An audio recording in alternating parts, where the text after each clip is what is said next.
Hi everyone, my name's Emily Oaten and I'm from Homes England. I'm delighted to welcome you all to our summer learning programme. This offers a series of knowledge sharing sessions on topics you have told us you're interested in. Today's event is on creating a distinct narrative for place. This summer learning programme is brought to you by Homes England's Local Government Capacity Centre. The topic of the session is an important focus in Homes England's new strategic plan. These slides show the new mission and objectives outlined in our strategic plan. This slide summarises who the Local Government Capacity Centre are and what our mission is. We established the centre following extensive research and consultation with you across local government and with a whole range of other partners to determine where authorities most need support and how this can be best delivered. We are looking forward to hearing how we did in the survey poll at the end of the session. Next slide, please. On the screen, you should be able to see a breakdown of this session today. So first of all, we've got John Till with how to create a distinctive narrative for place, the director from Thinking Place. And then we have our case study from Staffordshire with Christian Marcucci, followed by the case study from Hemel Hempstead with Sarah Whelan, and then some questions and answers facilitated by Tamsin Hart-Jones from Homes England. And then we're going to end with our final thoughts. So I would like to now pass on to our first presenter, John Till from Thinking Place. Thank you for the introduction, Emily. It's great to be here. Thanks to Homes England for the invite, and it's brilliant that so many of you have signed up. I think place has never been more important than it is today, and this session I think is very timely given the changes to Homes England's strategy, which really highlights holistic placemaking that starts with that narrative or story of place. So I'm going to share some slides with you. So my name's John Till. I'm the founding director of Thinking Place. I'll talk in a sec a little bit, very little bit about us. And in this session, I want to share some principles, some best practice with you, and a view of what other places are doing. And we're going to be keeping it really hands-on, I think, as well. And it's great that Christian and Sarah are going to share their experiences after me. And we look forward to, I'm sure, a very lively Q&A at the end. Thinking Place is a bit of a unique beast. We're the only purely place specialist company. We've been around for 17 years. And basically what we do is we help places reimagine themselves through the eyes of their stakeholders, which is really important, giving them a very clear direction of travel for their place, which focuses on their assets and their opportunities, but in a very fuzzy geography. And as you will know, because you're all experiencing this, at the moment, there is a whole load of stuff that is influencing places. And there's more than is on that slide. And towns and cities are changing. In many ways, they're going back to what they were previously, which is a place of community, a place of mixed elements where people are living there, they're trading there, they're working there, and importantly, they are spending a lot of leisure and experiential time in these places. So given all this, you need to have a response to this. You need a strategy. And I'm going to focus to start with actually on some things that perhaps shouldn't be at the forefront of your thinking, or that it's not really all about in terms of this different place-led approach. So these are all lovely as logos. You can tell that along the way they're to do with tourism because they're either orange, blue, green, or some are all three. They might be lovely, but unfortunately, they're not going to bring about sustainable change in a place. And unfortunately, nor will a strapline. Great fun, good as part of campaigns. I mean, you know that this could only be one place, And that, of course, is Vegas, which is brilliant, but again, not really going to cut the mustard. And of course, if your business park isn't full, if your hotel occupancy isn't what it should be, well, we'll do a brochure. In fact, no, what we'll do a brochure and we'll do a new website as well. And that's without any real understanding of where your place is at, how people are perceiving it, and what are the issues. And of course, you cannot just leave this all to the council. This is about creating a coalition of the willing in a place. And the process of creating a narrative is all about that. And equally, when we're thinking about response, let's not think that shiny buildings are all the answer. Of course, they're important, but people, spaces, etc., are equally important. Ultimately, the response has to be about doing things differerly, thinking differently, and acting differently. And if we think about best practice as we've seen it with our 17 years experience, but also linking into the Institute of Place Management at Manchester Met University, three key elements: that clear, forward-looking story or narrative, a widening of leadership beyond the traditional methods, and as much collaboration as possible.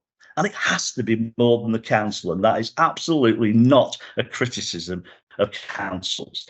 They haven't the resources to do all of this, and they need stakeholders on board with it. So that story, owned by the place, created by the place, all about celebration of assets, looking at the opportunities and really honing in on your distinctiveness. So it is absolutely not vanilla. When we look at story, we want pistachio, we want mint chocolate chip. So at the end of the day, we're pulling out all of the key aspects of place. It is about widening leadership. Think about the talent that is in your places, the energy, the ideas. If you can bring that on board in an independent way with fresh voices, it's powerful. And collaboration, getting ambassadors, advocates, this coalition of the willing, actually a sales force for your place. So as you go through this process of creating the narrative, already think about the things that you're getting along the way with it. And the result is that you get place-led activity. It's coherent, it's consistent, it's collaborative, and most of all, it's cut through. It cuts through the noise, and places have to do that. But the absolute fundamental is knowing what you're about, what you've got, and where you're going. And not just the council knowing that, a majority of the stakeholders knowing that. If you don't know that, how can you know when you got there? So the place story is all about distinctiveness. It's long term. This is not a campaign. It's about assets, opportunities, and it's about your character and distinctiveness.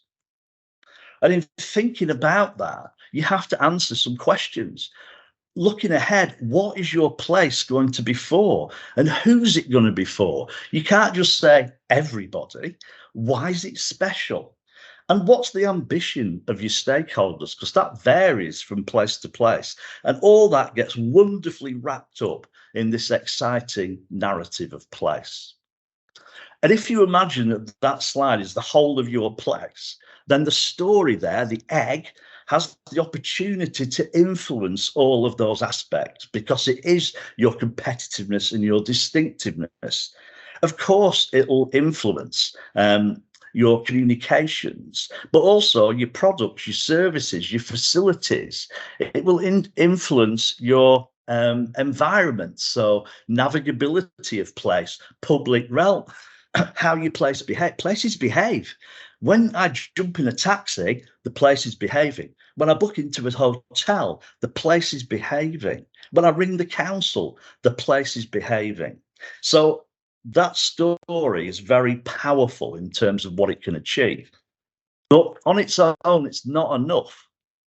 It's not enough because it has to be shared. It has to be sustainable.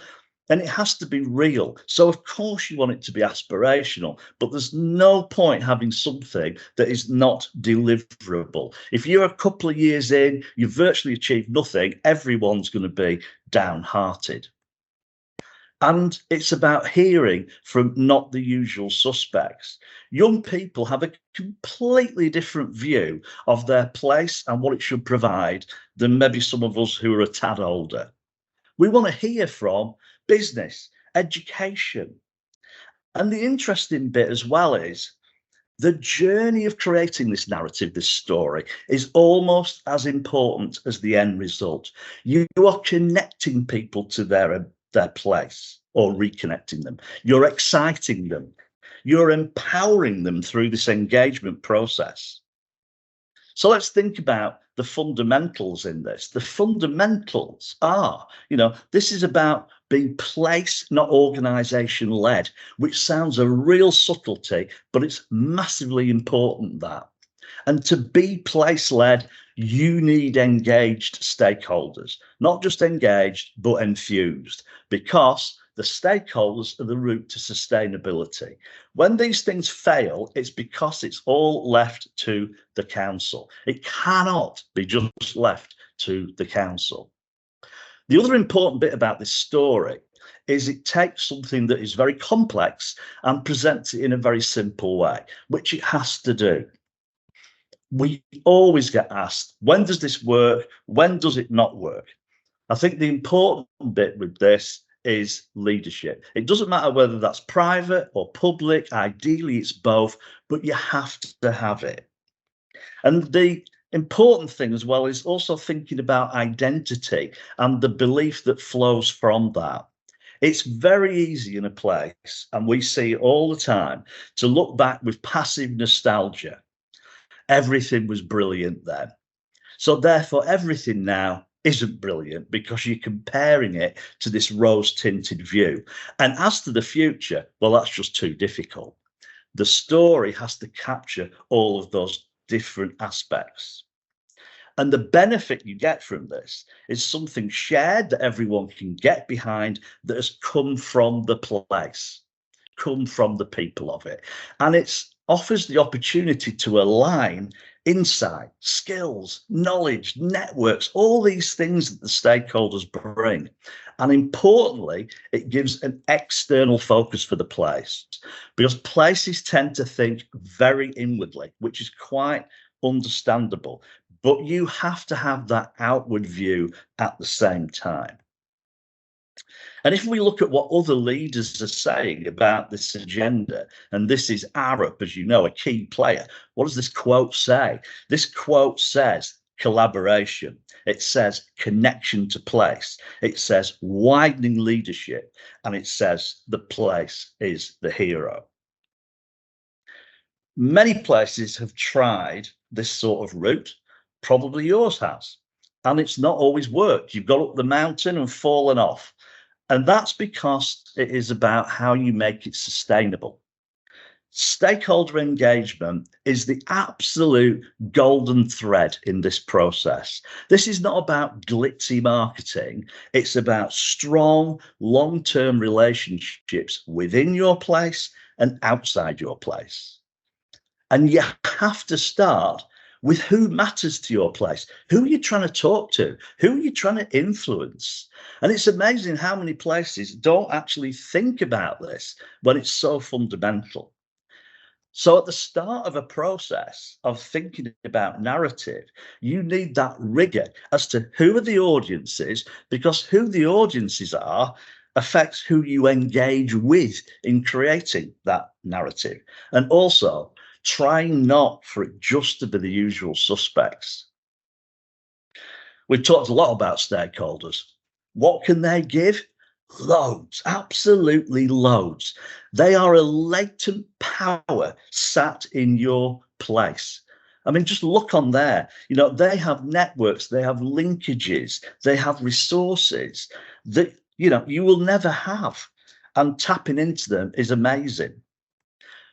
But to create that purposeful place through a narrative, you've also got to let go. And that's hard at times, particularly for local authorities, because it is a process of having the stakeholders having more skin in the game. And how you run a process like this is so important. From minute one, it's got to be clear that this is place-led. So if you are overseeing it with a steering group and that represents the place, of course, it's got strong representation from the local authority, but you are being really clear, this is a place-led approach. And often that will then evolve, that steering group, into some sort of leadership group. And their role is to be guardians of this place-led approach, guardians of the story, to provide that strategic view, that independent view. And also to bring along an external focus. Because whilst we're all battling in our places at the moment, which we are, you still have to have horizon scanning. And of course, elements of your place board, the private sector people and others can provide that. And they can say what others can't. They can say things that the local authority could never say. They bring that fresh perspective. And if we look at what these leadership groups have delivered in very, very different scenarios, it's almost like the Heineken equivalent, right, of place. These people could reach the people and organisations that others cannot reach, and that is their power. And we've talked about ambassadors. You cannot underestimate the power of having a collective group of people who are there to promote your place, who are bought into and want to see it succeed. That coalition of the willing, give them the tools to sell your place. And for them, this is about hearing from what's going on a regular basis inside and near to your place, to meet with different colleagues under an agenda of place, totally independent, totally neutral. And it delivers brilliant things. It gives you that collaboration. It gives you that external focus. Most of all, it gives you that buzz and momentum. So important in everything to do with place. I mean, this is Coventry and Warwickshire's one of their champions meetings through their ambassador programme. Whenever you go to these, and I still go to them around the country, it's all positivity. You can hear the positivity. You can see the positivity. It's palpable. People aren't moaning. They're getting buzzed up and excited about their place. And if you are going to be place-led, it's important then that in terms of plans and developments, you let the story drive strategy. You let the story drive activity and policy. And that is fundamental. Why? Because at the end of the day, it then links strategy to delivery on the ground.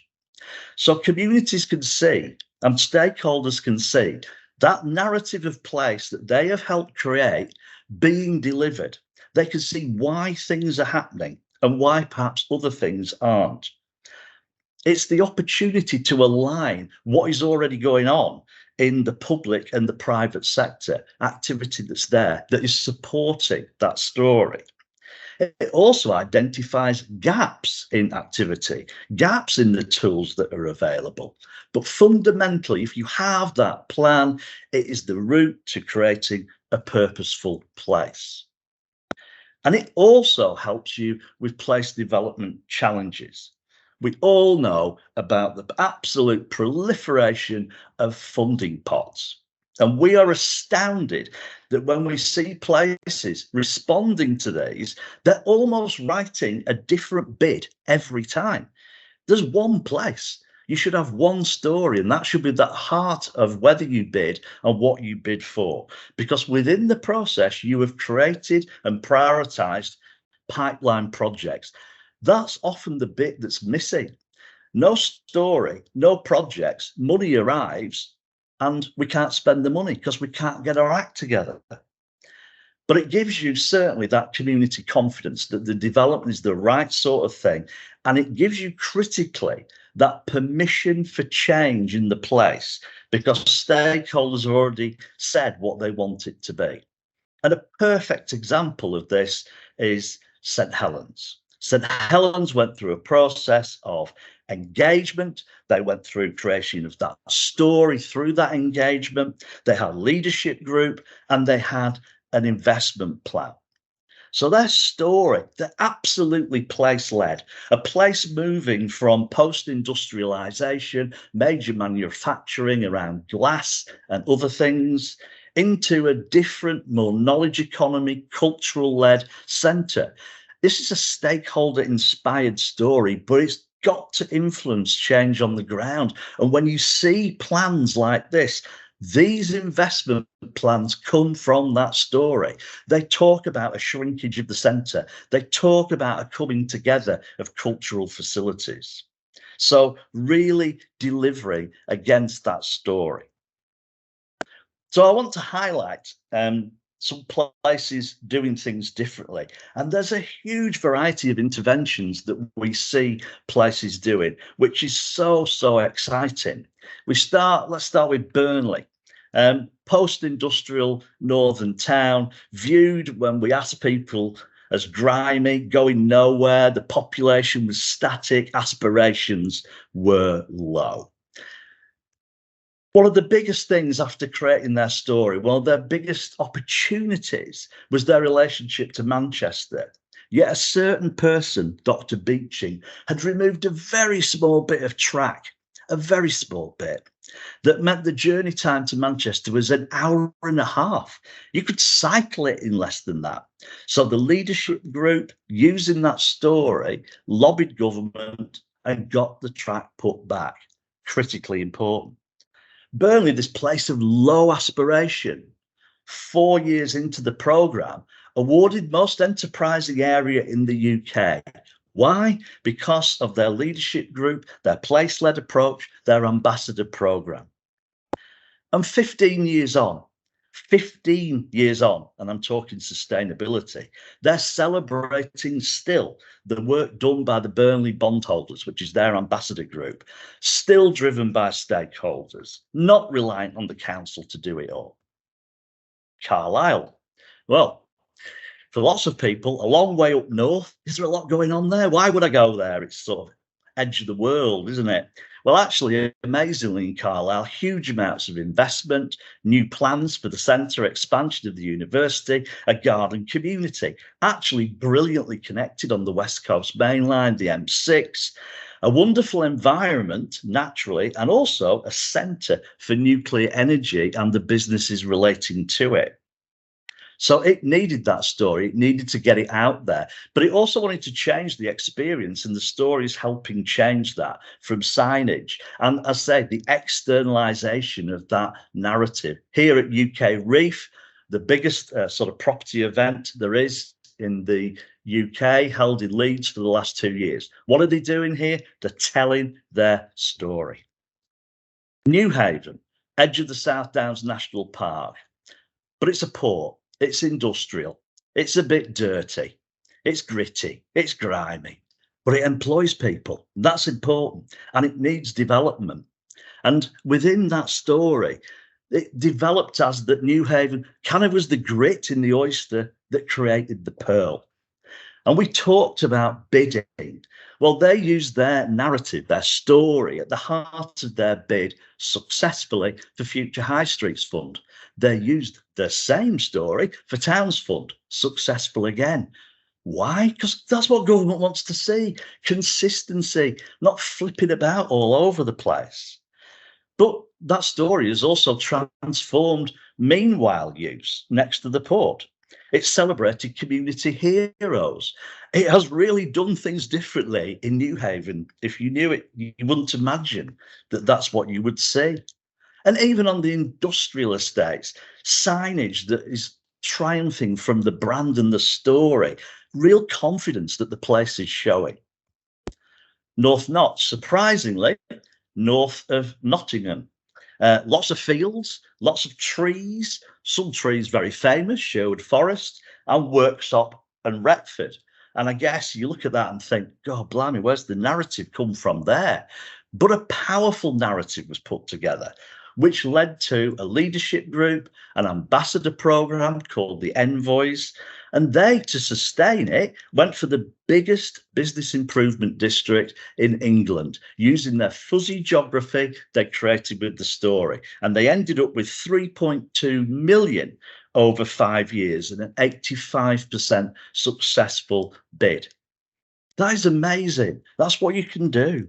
And celebrating assets, we talked about that. So they brought the outside of their place into the towns. This is Retford Station Quay on the East Coast Main Line. What are they doing here? Celebrating their place. And to a completely different sense of place, South Downs National Park, 100 miles across, rich and diverse environment. Yet we create one story, there's one place to unify that massive place.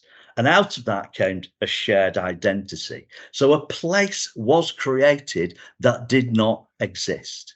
And how do you tell that story of place? Well, one of the ways is visual language. And you can see it here on the left in its watermark, minimal form. And on the right, you can see the rolling South Downs and all those textures reflected in it full on. And this is with the National Trust, who don't co-brand, but they did with this because it was done strategically. And it also means literally changing the environment that you're in. So gateway signage here made from materials from the national park. You can see the visual language reflected on the top of that sign. And the power of this is that A, people wanted to be photographed next to it. It wasn't just a tin sign. And the other bit is actually it's fundamental. You can look through the top of that sign because the bit behind it is the national park. And that is the hero. The place is the hero. Harrogate, you probably think, what on earth would Harrogate need to go down this approach? Well, when research was undertaken, stakeholders said to us with Harrogate, tea rooms, tourists, and traffic. This is in a place that has got a huge amount of life sciences, is trying to build a knowledge economy and attract talent. That isn't what you want to be hearing from your stakeholders. So again, a stakeholder inspired story with a very strong external focus, with a leadership group pulled together to advocate all of that, to get the message out there, to change those perceptions. And finally, Coventry and Warwickshire. When we talked to investors in London about Coventry, what they talked about was blitz, bombing, Lady Godiva, concrete city, and they used to make cars. Not exactly the sort of thing you would want for an aspirational 21st century city with two amazing universities and massive multinational businesses. It was low in confidence. It was punching below its weight. But 11 years on, their Champions Ambassador program has got a huge number of people now engaged, enthused, and excited about the art of the possible. And they are driving change alongside the council, which is so exciting to see. And the next natural thing for them to do in this process was bid for UK City of Culture. When we sat down with them 12 years ago, if I'd have suggested that to them, they'd be rolling around the floor laughing. Then it became just another thing. And not only did they bid, they were successful. And it's been another milestone. And the point with all of this is when you get people on board, when you unify and pull people together, you can achieve the unachievable. Every place is special. Every place has assets. Every place has opportunities. Don't moan about what you would like to have. Celebrate what you have got. Bring those things to the fore. Bring people together to help you do that. Everything I've shown in this is completely real and happening. Everything is involved thinking differently and doing things differently. It's hard work, it's taking risks, but the results are amazing. All I would say is just take some time, just dare to dream and you'll be amazed at what you can achieve. I thank you for giving me the platform to talk about that, and my pleasure now to hand on over to Christian Marcucci. Thanks, John, and good morning all. I'm just going to share some slides of my own. So I'm Christian Marcucci. I'm the Assistant Director for Communications at Staffordshire County Council, and delighted to have the chance to talk to you this morning about the We Are Staffordshire programme. Basically because Staffordshire is stunning, one of the great places in England where I'd hazard a guess many of you have probably not spent enough time discovering, exploring, and enjoying. And as you can see from the image here, I don't care what anyone from Derbyshire says, we're blessed with natural beauty and have the best parts of the Peak District in our county. We're also Britain's playground, home to great places like Alton Towers and Drayton Manor, and a trove of childhood memories. We're a place of national importance, home to the English FA at St George's Park, just outside Burton, where the Lionesses fine-tuned all of their preparations ahead of triumph at the Euros last summer. And we're a place of international importance, with the world capital of ceramics in Stoke-on-Trent, where globally renowned brands churn out the mugs, pots and plates that adorn breakfast and dinner tables across the globe. But they do that alongside modern ceramic production, producing components for everything from laptops and mobile phones to spacecraft sent to Mars. And the stuff we make in Staffordshire makes the earth move. And whether it's our iconic JCBs, born and bred and built in our county, to the iconic Amber Nectar from the national home of brewing in Burton-upon-Trent. So Staffordshire is a special place, right in the heart of England, with incredible connections. We're at the intersection of the Northwest and the Midlands, and we're within a 2-hour drive of 40% of the UK population. So it always mystified me that why up to just a few years ago, there was no one telling this story. We had a range of disparate organisations, like an inward investment arm, a tourism arm, councils, all talking at cross purposes, working in silos, doing their own thing, and a real lack of identity, pride, or promotion of place. And when you think of counties like Yorkshire or Cornwall or Essex, they're places that got a clear identity, they've got a real personality and an offer. So I argued long and hard that we needed to define what makes Staffordshire special, why we are a destination and not somewhere that you just pass through to get to somewhere else. So I did the legwork, attended a number of conferences and events, things such as this, and took back the findings to make the case for a new approach to place marketing in Staffordshire. And built support firstly within the county council where I work, and then with our district and borough partners, our universities, LEP, and others. And off the back of that, we commissioned Thinking Place back in 2019 to come and work with us to shape that new, compelling and authentic story by engaging and speaking to stakeholders across our county. But from the outset, I was really clear that there were some key principles that I had to land with my politicians and partner organisations to make sure that this new Staffordshire story would land in the right way. The first point is that this is about longevity. This isn't a time-limited project or a campaign.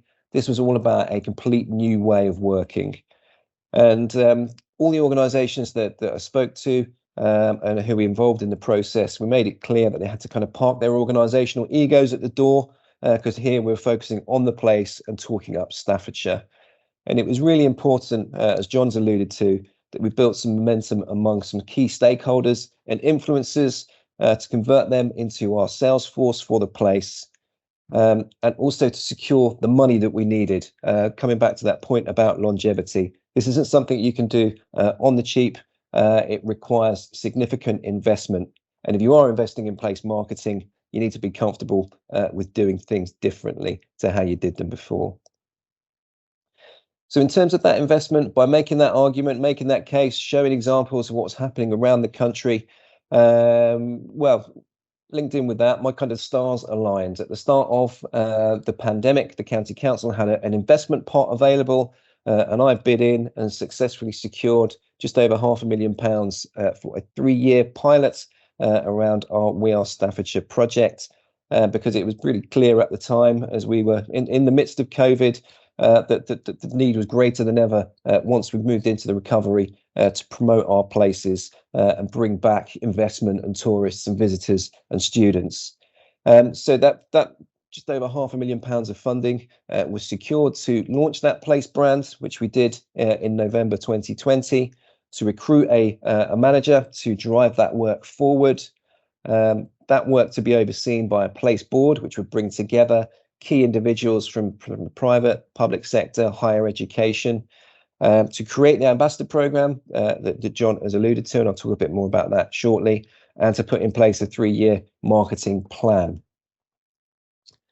So here's the story that we launched back in late 2020. We had to do it virtually because we were still in various phases of lockdown, but we had over 200 kind of key stakeholders from across the county come together on a Teams call to hear from our LEP chair, university vice chancellor, from business leaders and council leaders as they set out that new story. And the story was based around the big idea of reframing Staffordshire as a nationally valued centre right in the heart of England, with 3 key themes. And these themes really came out of numerous conversations that Thinking Place held with our businesses, big and small, with our politicians across the county, with community leaders, with young people, with the elderly, and with the wider public, to really kind of understand what made Staffordshire special. And these 3 themes, as you can see on the slide there, around us being a place that's active, adventurous and fun, and given our incredible industrial heritage, as well as what's happening today in the county, we're a place that inspires and applies ingenuity. And we're just a fantastic place to live as well, with some incredible landscapes, beautiful towns and villages dotted across the county too. And we were really clear with our stakeholders on what we wanted to achieve when we launched our story. And the key things really from the mission that we set out there was that the marketing program through We Are Staffordshire was about adding value, not duplicating or picking up existing work. It's about adding value to lots of activity that's already going on. But it's also about firing collaboration. So I mentioned the inward investment arm, the tourism arm. It's about bringing those entities closer together, as well as bringing companies, people, organisations across the entire county closer together to work with one another. And it was about really raising awareness of all the great stuff that we have going on a daily basis, so that we can really build pride in our place and ensure that we're making the right connections. And to emphasise this, this is the board that we have now in place, overseeing all of our activity. So we really reached into the private and higher education sector. So we've got representatives from our 2 universities, Kiel and Staffordshire. We've got representatives from big businesses such as JCB, from hugely innovative SMEs such as Woolcool, who make insulated packaging from wool. We've got tourist attractions such as Lichfield Cathedral and the National Memorial Arboretum on there. So a real diversity of sectors and opinions driving forward the work to promote Staffordshire. And this really emphasises the point that John was making around collaboration. And this is what we're all about. We Are Staffordshire is a partnership, because when we do come together, our voices are so much louder. And John also mentioned the ambassador program. This is something we launched again virtually back in late 2020, but this week we just held our 12th ambassador event in Lichfield Cathedral on Tuesday. We now have over 200 ambassadors who come together on a quarterly basis. And really, this is about bringing leaders and influencers together to talk about what's happening in the county, to create a buzz about the place, to encourage networking, to build that pride. And in doing so, we're creating that sales force for Staffordshire, because those 200 ambassadors, they spend their weeks traveling the country, traveling the world, speaking to clients, speaking to customers at conferences, at events. And because they're informed and enthused about what's happening in Staffordshire, they're far more likely to talk about that when they're out beyond our borders. And the enthusiasm and energy that we've seen from our ambassador program is so great that we now celebrate an annual Ambassador of the Year. I was at the Staffordshire Business Awards actually last night, where we presented the latest Ambassador of the Year award. This is from last year, where you can see the award being given to a couple who run a company called the Best of British Beer. And this award really is about recognising those who go above and beyond in shouting about our county. And believe me, there was a very long list of candidates for the award both last year and this year. And we've taken our show on the road as well. We've been down to the Houses of Parliament to organise a tourism roundtable with civil servants and government ministers. And we took the opportunity at the time to set up a marketplace in Parliament, bringing artisans and manufacturers from the county down to showcase their products and raise our profile as a place with MPs, with ministers, with civil servants. And again, all about collaboration. So many voices, public and private, telling that same Staffordshire story right in the heart of London. And through the power of We Are Staffordshire, we're forging ever closer relationships between the councils in our county. So we have a county council, we have 8 district and borough councils as well. And as I mentioned earlier on, at times working at cross purposes, competing for attention, competing for government funding. But through the We Are Staffordshire programme and through our attendance at the UK Real Estate and Infrastructure Forum in Leeds, we created the first ever county-wide investment prospectus that brought together all of the development opportunities across our 8 district and borough areas into a single document that we then launched at UK Reef to the biggest gathering of investors, developers and regeneration experts in the country. And here we are at UK Reef last year, where we successfully secured slots, speaking on a number of round tables, exhibiting in the main conference room. And such was the success of that attendance last year that this year, so this was last year, this year, all of our district and borough partners wanted to come with us, join us with a number of private sector sponsors. And what we achieved over 3 days at that event, you can see on the slide here, in terms of lead generation, PR secured from some of our major investment opportunity launches. Our leader was the only county council leader in the country to be invited to join a lunch with English mayors and senior government ministers. And both our district and borough partners and all of our sponsors who are with us this year have already signed up to join us at UK Reef in Leeds next summer. And that unified kind of We Are Staffordshire brand now permeates through much of our lobbying activity done by the County Council and our partners, which is all about helping to raise our national profile. As you can see, this is around some of the work that we've done around levelling up and securing funding, as well as showcasing new investment opportunities and ensuring that we use our brand and our story to provide a slick, consistent message and identity whenever we talk about our place. And this conglomeration of activities raised our international profile too, with We Are Staffordshire shortlisted for 2 City Nation Place Awards last year. These recognise the best in place marketing from around the globe. Just a couple of years after being established, we were shortlisted for International Place Brand of the Year alongside finalists including Estonia, Fiji, Chile and Houston in Texas. So something we're really proud of. And this success to date really spurred us on. I mentioned at the start that the County Council provided funding for a 3-year pilot. We've now actually secured permanent funding for We Are Staffordshire, including contributions from each of our district and borough councils and from the private sector, which kicks in from April next year. And you can get a flavour of the range of activity in delivery this year from this summary of our work plan. And one project that particularly excites me is a feasibility study that we've got currently underway on creating a film office for Staffordshire, so that we can market our stunning county to film and TV location managers who are constantly scouring the UK for places to film the latest blockbuster or Netflix series. And a big focus for us this year has also been about promoting Staffordshire as a place to live. Really important that as we're going out to investors, students, visitors, whoever it might be, to come and spend time in our county, that we also showcase that we are a fantastic place to stop, settle and start a family as well. And hopefully, as this video will illustrate,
So a huge amount achieved in a short space of time, but big ambitions for the future too. So just finally, in terms of what we've learnt, and echoing some of John's comments earlier, what I'd say on this agenda is just be bold, be ambitious for your place. Make sure that you secure the investment that you need to sustain a place marketing activity. It's all about getting the right people on board too, from your staff to ambassadors and advocates to your partners, and really building momentum behind the story of your place. And simply go for it, because you'll be amazed what you can achieve in a really short space of time. Thank you for the opportunity to speak to you, and I think I'll now hand over to Sarah.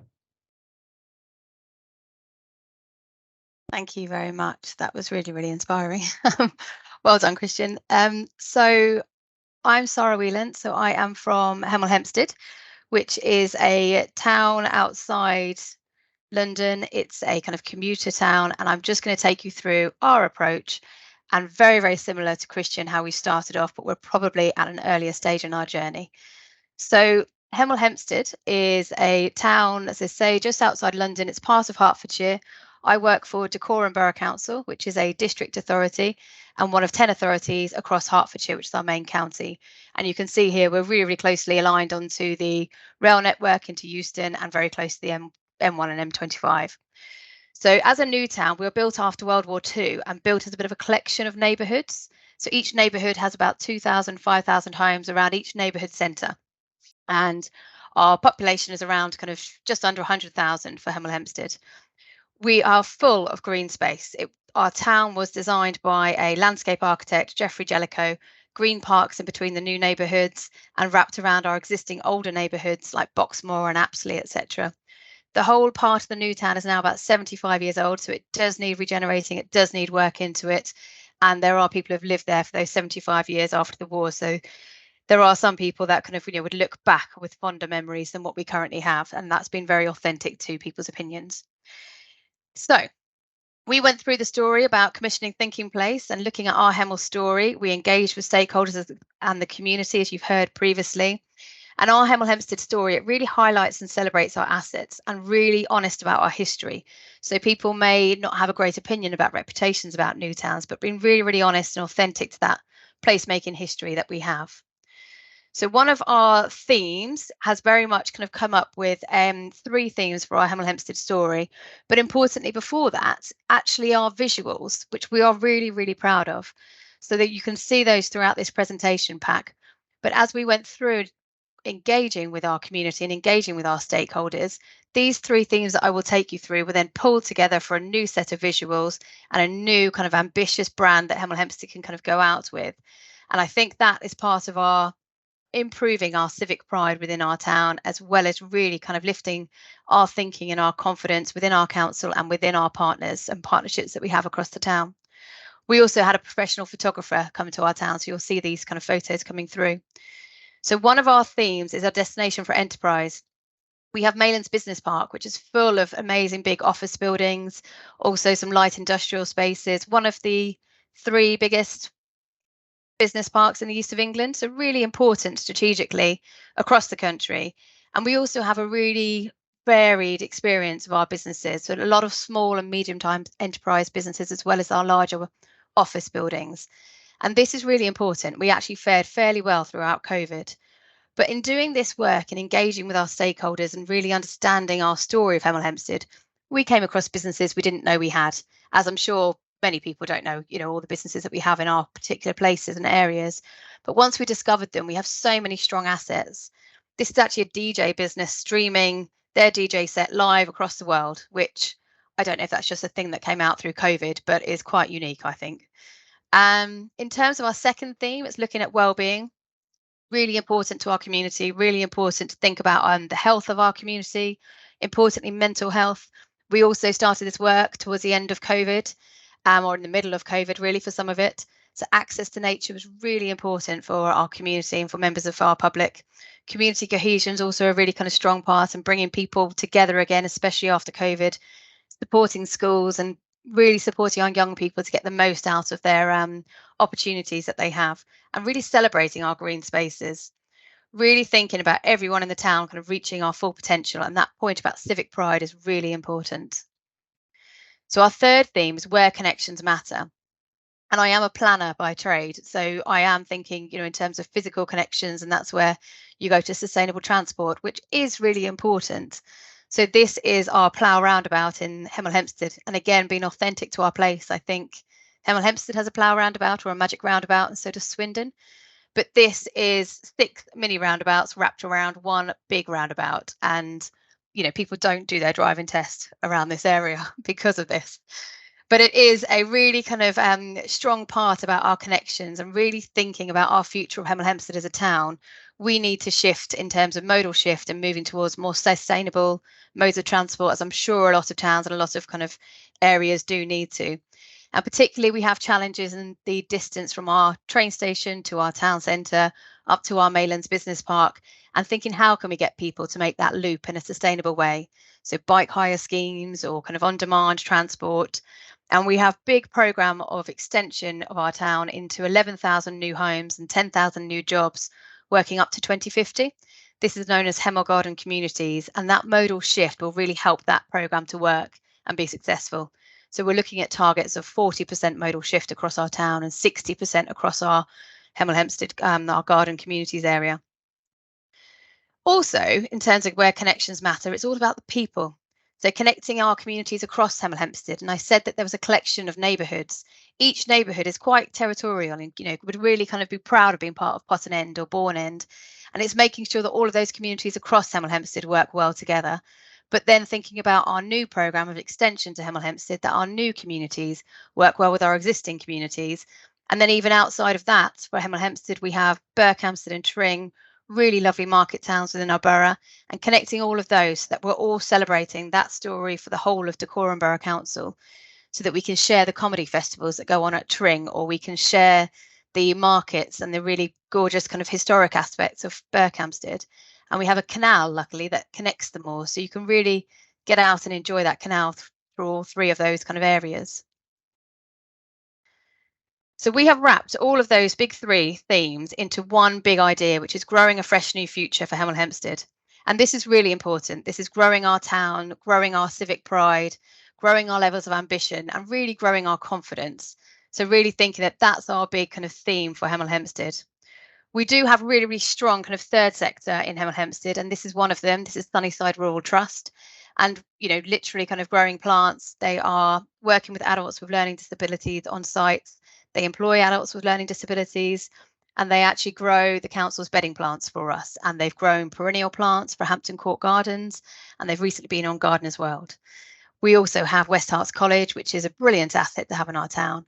And it's really understanding that our assets aren't just our physical parts of our town centre or our town area, really our people, our organisations, and that's a really, really strong part of our future of Hemel Hempstead.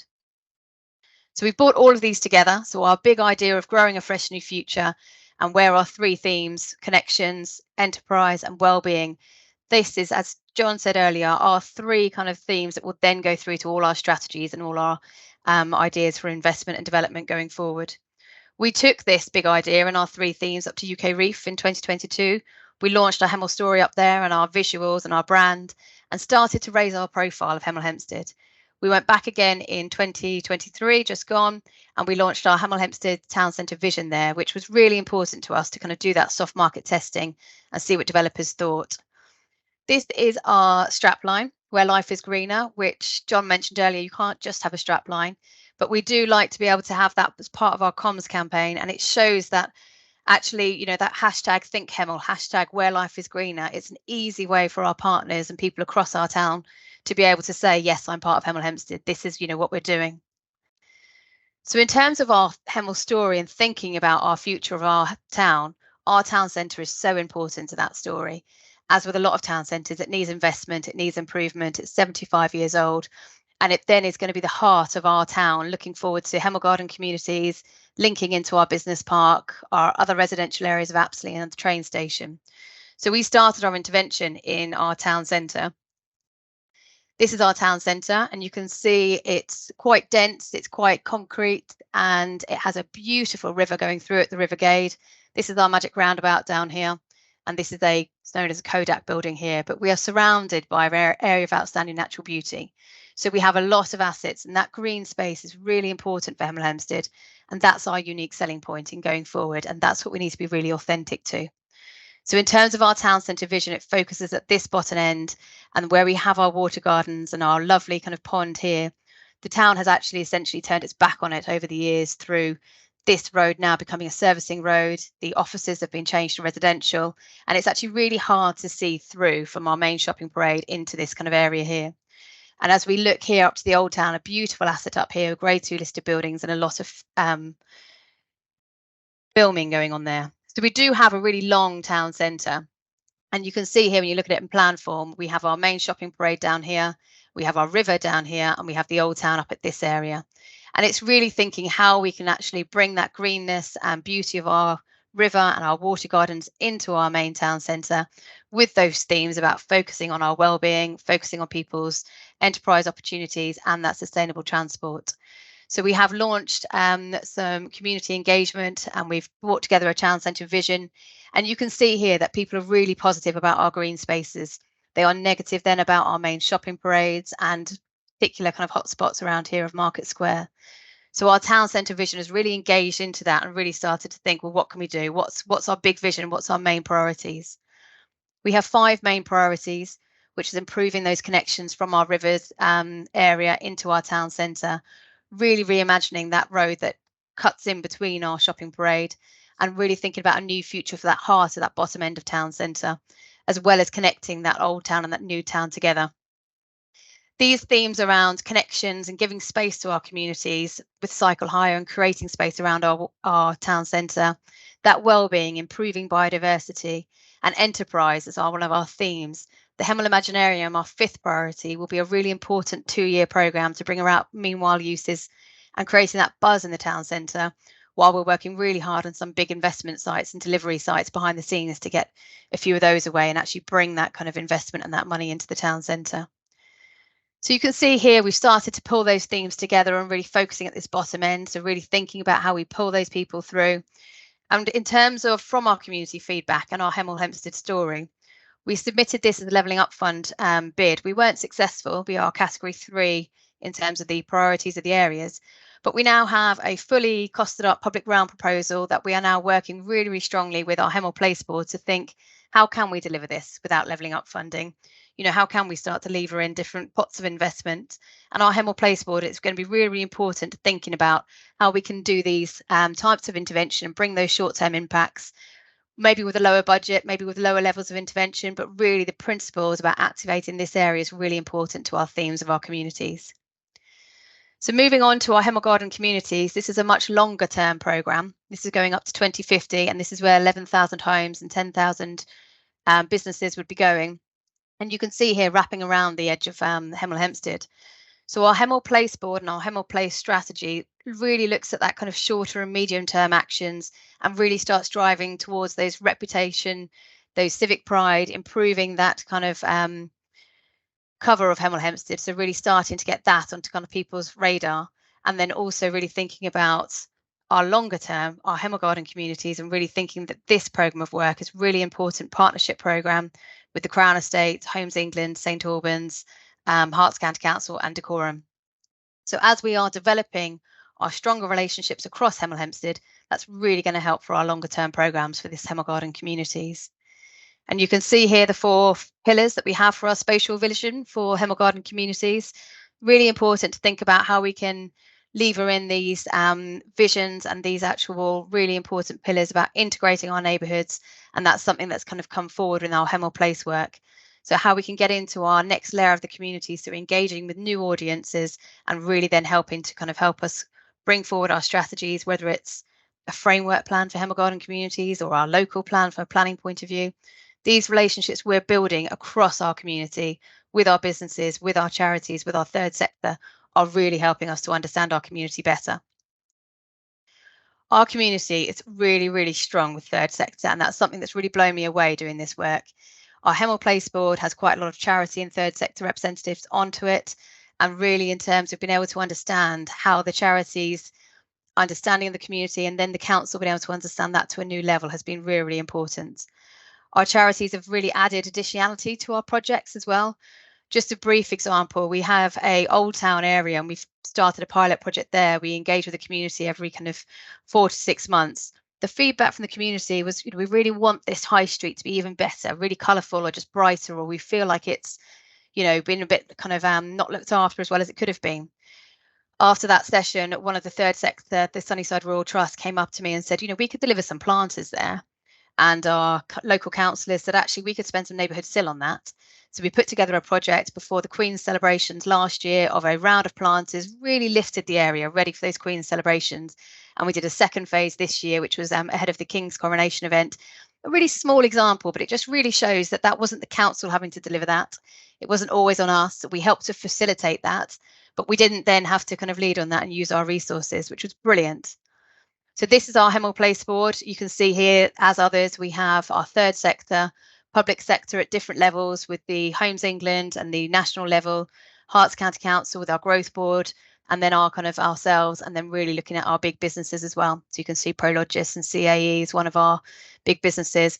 Our Herts Innovation Quarter is actually our enterprise zone and a really important aspect that we do not want to forget about our Maylands Business Park. And it's really important to us as a local town, but also kind of wider. We do understand that. So in terms of our learning points, we do have quite a few, and we are kind of quite early in these stages. Community engagement is really, really important, as John mentioned earlier, to think about what we want to achieve. And to be honest, with our community engagement, we probably asked too many open questions. So we had a whole variety of responses. So learning, again, being clear about what we want to be able to get out of that engagement. Also looking at previous engagement, because you can get a lot of a big steer and then you can start to think about different types of engagement and maybe doing smaller kind of round tables or type workshop approaches, because you know what those big issues are. Celebrating our assets, this is really obvious, and we have really kind of obvious assets, but also those hidden ones like our magic roundabout or like somewhere in our neighbourhood centres that are really important to our communities. And really listening to our communities is really important for this one, because it's their asset. It's not just what the council thinks. And obviously, once you start this work, you start to discover those small businesses that are really incredible. Being really honest about the challenges. We do have challenges, as many towns do, I'm sure. There will be antisocial behaviour. There may be fear of crime in areas. There may be challenges that come up about after kind of COVID. And it's don't gloss over those and ignore those, because that's going to lose people's kind of engagement with this work. But I think having a collaborative approach, we may not have all the answers to these big challenges, but we can actually start working together. And as the relationships grow, the answers start to become a bit more obvious. Those relationships growing and getting mature is a really, really strong part of this work. And I think there will always be challenges. So whether it's those planters that I mentioned, but then that same charity might not receive a grant that they may go for, there will be difficult times, difficult conversations, but the actual relationships below, we all know that we are intending to this big vision about growing a fresh new future for Hemel Hempstead, as well as then our more kind of localized visions for our town centre, etc. It really does help.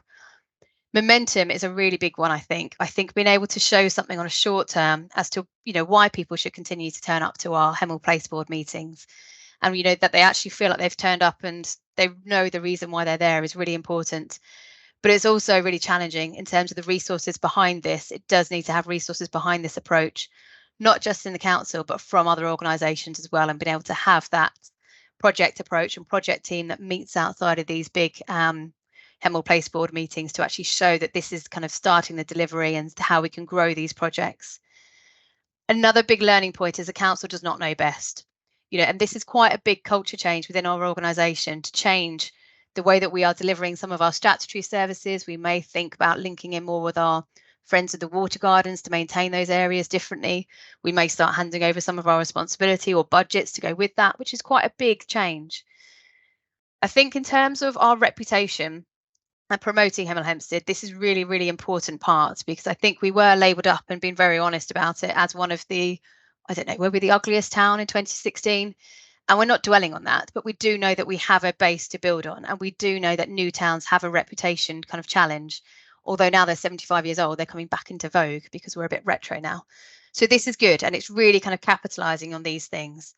And it's really thinking that this level of aspiration and ambition needs to be really, really strong. And we don't want to go into any kind of negative kind of type viewpoints, etc. So this is a really strong theme that we will always kind of embed in our work going forward. I think celebrating successes is a really strong one. And I think this is one we're still learning on. We need to get better and better at, because it's all part of that communications campaign. It's all part of that constant celebrating success, not just of our Hemel Place relationships, but our businesses that are in our town and our events that might go on in our town that have nothing to do with our partnerships as we know them, but we know they're really strong assets in our town. We're celebrating those. So that's all from me, and I hope that's been helpful. I'm very happy to answer any questions, or if anybody has any kind of questions afterwards. It's been a really rewarding kind of piece of work, and we're very early in our journey. So I'll hand back now to Tamsin. Thank you. Thank you so much, Sarah, and thank you to all of our brilliant presenters. If I could ask for John and Christian, as well as Sarah, to just come back on screen with your cameras. And we've got so many questions that have come through on the chat. So we've been in the background looking through all those and trying to pull kind of a number of different questions together to give a bit of an opportunity for to hear from the speakers on some of those specifics. So thank you, everybody, for all your questions. I'm going to start off with you, if you don't mind, John. There was a question in there around how about managing those competing visions that we tend to get within place. So somebody had asked, when developing and promoting a story for place, how do you navigate competing visions that emerge from different sectors of society?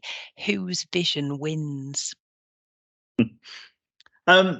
If I'm being really honest, when we go through this process, we've never been in a situation where we've had competing visions, because I think the important bit is, as I said, getting the engagement right and with the right people, and then funneling down the huge amount of information, research on critically what the stakeholders say. When we have presented back to a steering group our perspective of the narrative, there hasn't been a single situation across that 17 years when that's been rejected. And I think that's because a huge amount of work has gone into getting to that point. And the other bit as well with the narrative or the story, it doesn't mean that's the only thing you talk about. What it does mean is it's the focus, those themes, and that have been brilliantly amplified by Christian and Sarah, are focal points for development and focal points for promotion, but they're not everything. Brilliant, thank you. Sarah, could I ask you around another of the themes that was coming through on the questions was around the diversity of voices, and I think we spoke a lot around kind of engaging with the community and moving in some senses from engagement to a space of kind of co-creation. How have you got strategies to ensure that you engage more than just the usual suspects, and to ensure that the diverse communities that we have in place are represented as part of that engagement? Yeah, thank you. I think this is really a challenging area, and I think it's a life's work, isn't it? You can always do better. In terms of our area, we used a commonplace platform, which was really helpful to be able to allow people to put their thoughts through digitally. And I do think it reached into a new audience and a younger audience. But also what it did for us, it gave us that opportunity that where we could see the demographic that was answering, and if we had a low kind of output rate of younger people aged 16 to 24, we went straight to West Herts College and did a promotion campaign in the college. And, that really kind of then brought it up again. So rather than ending at the end of a consultation and thinking, oh, that was a shame, we didn't get many people from this type of, background, etc., we could actually proactively go out and do that. And we did that as well in the fact that once we had that platform up and running, we used our Hemel Place board contacts, but also their wider contact networks, to be able to go out via their Facebook groups, go out via their kind of areas and newsletters, to be able to reach into that community network. That's that kind of third and fourth tier that as a council, we don't necessarily go out to.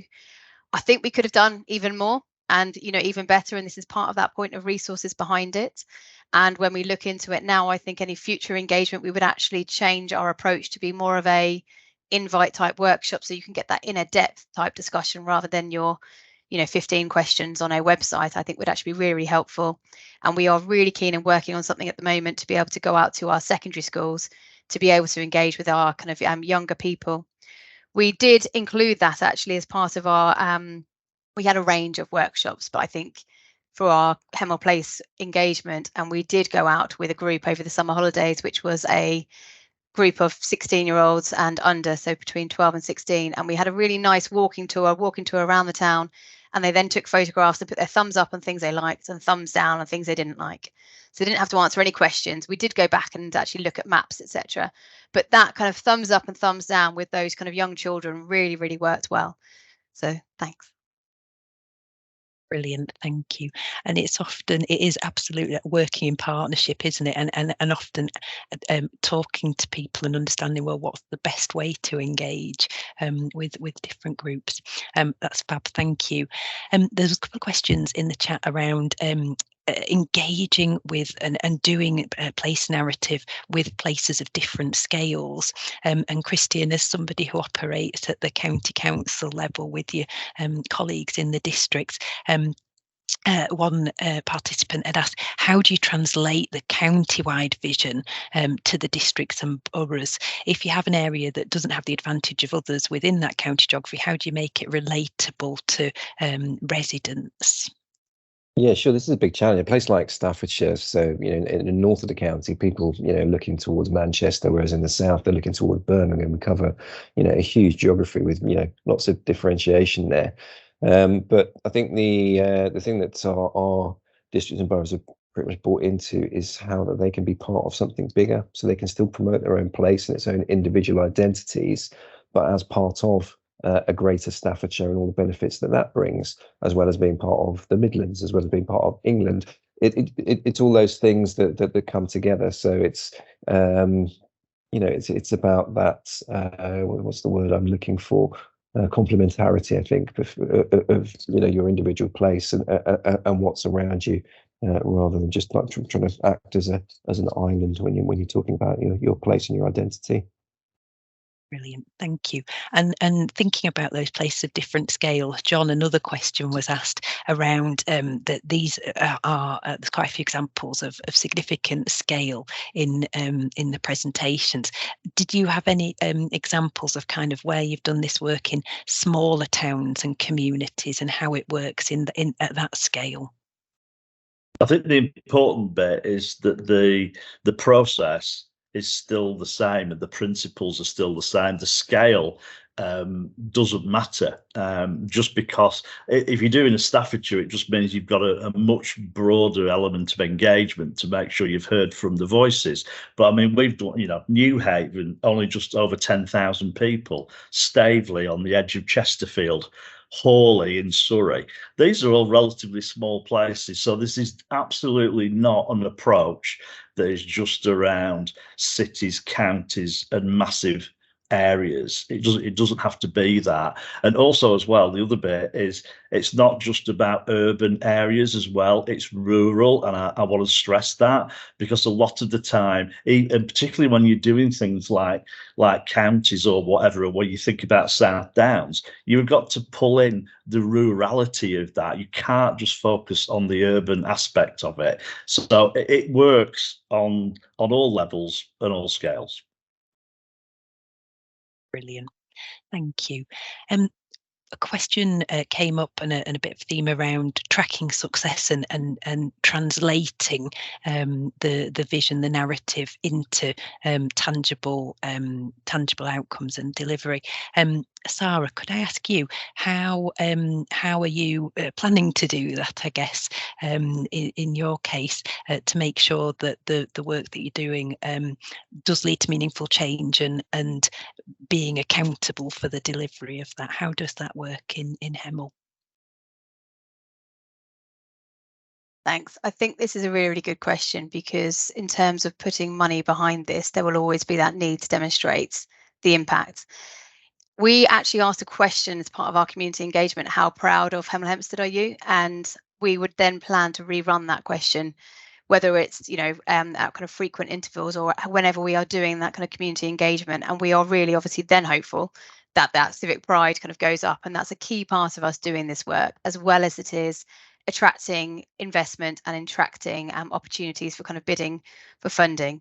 So I think a way to kind of track that is that tangible, how much grant funding have we managed to achieve? How much of a reputational point have we managed to reframe? How much of a kind of horizon scanning have we managed to be able to kind of take forward with our Hemel Place board? And I think it feels like in the last 2 years, we have come up on the radar, so that whether it's with Hertfordshire LEP or with the kind of a national kind of frame, that we are more in a position to be able to kind of bid for funding. So I think that's going to be kind of really important. I think there will then be questions about thinking the action plan that we would come up with in terms of meanwhile uses in the town centre, how much footfall has that then generated? You know, in terms of our vacancy amounts, how much, you know, has that shown over the last kind of 4 or 5 years? Knowing that COVID has been a massive part of that, but in terms of that recovery. So there is a mix between that qualitative and quantitative approach to it. And I think also it's actually how we're operating as a local authority. So that if we are starting a project, it then becomes that multidisciplinary corporate project to be able to look at doing things differently. And that's easy. And that is the culture we work in, rather than that being challenging. Could I just add a bit to that, Tamsin? Is that all Please right? do. The measurement bit is always brought up, and I totally get it, why people want measurement. You cannot, in this process, say A plus B is going to equal C. So if a place says, what level of extra inward investment are we going to get? How many extra 100,000 visitors are we going to get? You cannot do that because there's too many factors. What we always say is this is about creating the environment for success, the environment to do things differently. And that leads to so many things. You know, would Coventry have won UK City of Culture without this approach? Absolutely not. Was it directly due to this? No, not totally directly, but it made the change on the ground. The culture was different, the confidence was different, people behaved differently, collaborated more, and that's where the results come from. Sorry. No, that's great. Thank you. And whilst I've got you, John, you speak so enthusiastically about this subject, and obviously it's your life's work. There was a really, really good question in there around how can you enthuse stakeholders to engage. So somebody had said it's usually the loudest voices who make themselves heard, and particularly given the cost of living crisis, people have other things to worry about, bigger things to worry about, and it's difficult to get people to engage in things that they perhaps don't see as essential. What would you say to that? How can you enthuse stakeholders? I mean, in most places have consultation fatigue. Most places will say to us, "Will you stop bloody asking us things and just get out there and deliver?" You know, and that's what they want to say. I get that. I think the difference is when we do this, we're not consulting, we're engaging, and the engagement is about taking people on a journey and saying that if you want your place to be a better place, we need your help. You know, you need to be part of that journey, whether you're a business, whether you're in health, whatever you're in, right? It's everybody's involvement. And I think we certainly feel that our job is to have as many different techniques as possible to reach as many different groups as possible. And also the other bit is in our engagement isn't just to ask questions. Our job is to inspire people to get involved. So when you talk about the passion and whatever, we have to be as passionate about their place as they are, if not more so, because that's the sort of passion that the place will need going forward. So I think that's the way to do it. And it is, of course, there are always going to be groups that are hard to reach, you know, as Sarah's alluded to, and you can try. And also, I saw in some of the questions, there will always be naysayers, you know, and there will always be loud voices. The secret is to make sure that in your rigorous approach to stakeholder mapping, you're making sure that you're not just getting the usual suspect loud voices who probably the council know what they're going to say anyway, and you cannot just rely on those voices. You need the other ones, and we spend a lot of time trying to make sure in that mapping process that we get past that usual suspect loud voice bit. Brilliant, thank you. We've had a question coming up in the chat, and I'll take the opportunity just to flag out that Homes England new strategic plan, and that talks about us working with those places that are ambitious, that are up for housing growth, regeneration, and collaborating with us and supporting place to deliver their vision. Somebody has asked a question in the chat around how can we all work more constructively with government, departmental and agency colleagues to make the best for all places? Christian, I know in your example you'd spoken to that, and have you got any lessons there from working with place and how best to engage agencies such as Homes England and other organisations? Sure. I think it's partly about kind of visibility. So there's in a range of things that we mentioned, both John and I mentioned UK Reef. It's about making sure you've got a really good presence at events such as that, so that you can have informal conversations as often as possible with government agencies and the likes of Homes England, which will help in terms of when you approach with something more formal or definite. And I think the other thing that we do an awful lot of work with is engaging through our MPs, keeping them very much up to speed with everything we're doing, seeking their support and endorsement, and asking them to open doors for us when we're looking to go and speak to civil servants, ministers, and others as well. And working really closely with some of our major businesses and understanding, what connections they have. So that we utilise the network that we have in Staffordshire and have a really good understanding of who has the best relationship with the person that you're seeking to influence. I think a combination of all of those things just help improve that dialogue that we're having. Brilliant, thank you. I've got virtually out of time, but just one quick last question for John, because I think you will give an impassioned response. Somebody in the questions had asked around, given the impact on time and cost, is it actually worthwhile to do this too? Well, I mean, obviously, I'm gonna say yes, and hopefully the case studies have shown just the change, and it's interesting. We got most places I find lack confidence, or generally the stakeholders are apathetic because no one's really listened to them in a way that perhaps they're listened to about place, and people have tried to engage them on all sorts of things that they don't really understand, they don't want to get involved with.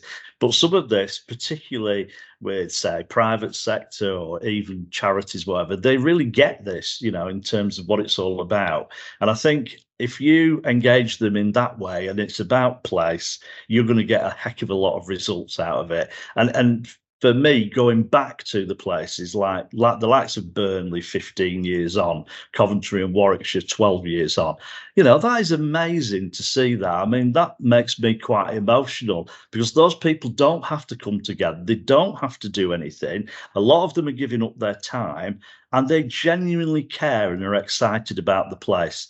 And when they see the results that they're creating themselves, then that, for me, is the biggest buzz and the biggest reason why you've got to do it. Couldn't agree more. Thank you. I am going to hand back to Emily now. Thank you all so much. Thank you, everyone. Thanks for all your contributions as well with questions in the chat. It's been really great. So firstly, a big thank you to our speakers, John, Christian and Sarah.